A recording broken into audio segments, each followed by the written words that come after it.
Welcome aboard passengers, Mega Sim here for a news update. Train Sim World 2, a news article has been released, building the TGV Duplex.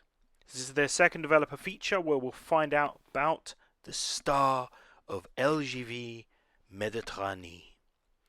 So, we're going to be looking at this little interview and having a look at that. So, Peter is a senior technical designer as part of the rail vehicle setup team, and his job is to create the loco's technical perspective.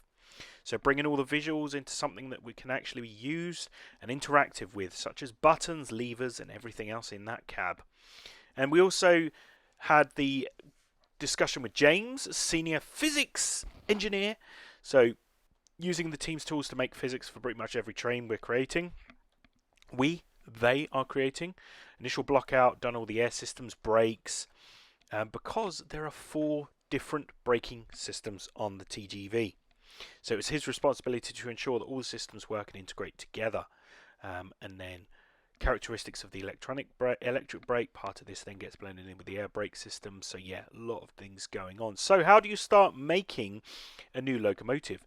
And Peter said that's a difficult question to answer because of the amount of detail that goes into locos, and sometimes they are different. So the initial steps is research, identifying all the controls and their behaviors, and the more technical underlying elements such as power systems, safety systems, brake operations. All of that needs to take place and get discussed and considered. Once they have that information, they start creating the controls and tie them into the functionality of the other components. So, big question that we all want to know is, why was that initial model bright pink? Well, it was matte. No. No, when we first get the model from the artist, it's just a basic mesh. No texturing, no materials, nothing like that.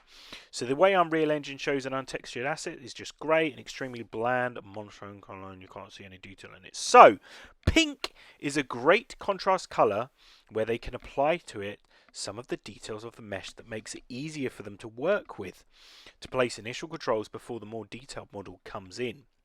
So, is there anything unique about this loco and the gameplay? Well, Peter says that there are 4 different safety systems.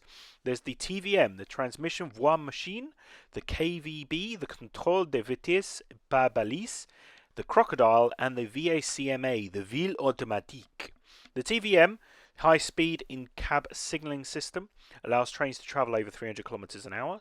The KVB in cab signalling works with the light signals. Crocodile is a more basic signalling system that alerts the driver to warning or danger signals, and the VACMA is a vigilance warning system that keeps the driver alert and in the seat whilst driving. James said that the TGV has a combined throttle and brake handle which primarily uses electric braking but also blends in local air brakes on the power cars as well at low speed. And it has a train brake using an air-operated PBL, a presse-bouton locomotive, brake handle which runs with the EP, the electro-pneumatic assist. So lots of air brakes around the whole train, but then using EP to speed up brake applications as well. So the main difference will be felt is high speed content tends to have different gear ratios, so you end up with a relatively slow acceleration but much higher top speeds. Going this fast definitely affects the gameplay, and that's where the series of things they've done to ensure that the game loads scenery fast enough to guarantee that we don't run out of world. Let's hope they actually do that, because we know that the PlayStation still has issues with loading data. Xbox has gotten a lot better, especially with the Series X, but yeah, PS5 still having issues. The other thing is huge distances covered. When going 300 kilometers, you've got a vast distance to brake. So planning ahead is vital for this kind of route. So then they start going into the Simugraph, so that's the graph-based approach to replicating essentially all the traction braking. So for example, the air reservoir, an air tank, all the right stuff goes into that to create the pipe and a valve to turn it on and off. So yeah, a lot of things go into this. There are 100 different nodes with the Simugraph. A lot of this is very technical, isn't it? But it's good to know about this. So the more detailed, complicated electronic systems, like current collector for Pantry Car, all those sort of things go in there. So have they come across any challenges? Well, there's always challenges, they say. This one in particular Although they did it previously with Train Simulator, the amount of detail they can go into this time with Train Sim World means that they're essentially doing the research from scratch to ensure that they haven't missed anything and to gather new information. Also get to grips with multiple voltages. Although that's not much of a challenge, it's new technology and they've not been able to do that before now. So they've built one multi-voltage train previously, the ICE, and we've had two different systems there and not two different voltages via the same system. So the biggest challenging for them was understanding French. All the manuals are in Français, and when we wanted to read about it, all the information we wanted was in French. So that was one of the disadvantages. Dovetail Games, being English, is going into depth and detail to get everything right. So we all get to speak a little bit of French, you know, avez-vous au McDonald's? And can I have a Royale with cheese? On occasion, they were trying to translate some very technical terms, which doesn't really come up in standard conversations. So yeah, that was the issue that they had. But I think this is going to be a good route. We are getting some nice details. Look at the photos. The photos are really good. I am looking forward to driving on this TGV and also putting it on the Southeastern high speed when we get that, the HS1.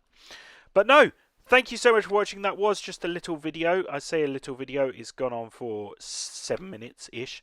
So no, thank you very much for watching. Don't forget that this news article is also in the description below. I've got a link in there, and any other videos that we've got coming up. But yeah, leave us a comment. What are you looking forward to on the TGV, the LGV Méditerranée? I'm looking forward to it. It's going to be fast. It's going to be good. Love the double decker TGV. Went on it a few years ago. So yeah, looking forward to seeing that in the flesh, or the virtual flesh, the vraie flesh. Anyway, don't forget to subscribe for more videos from Megasim, and we'll see you on the next video. This is me, this is Megasim, and I'm too loud, and I'm out of here. See you later, guys. Bye-bye.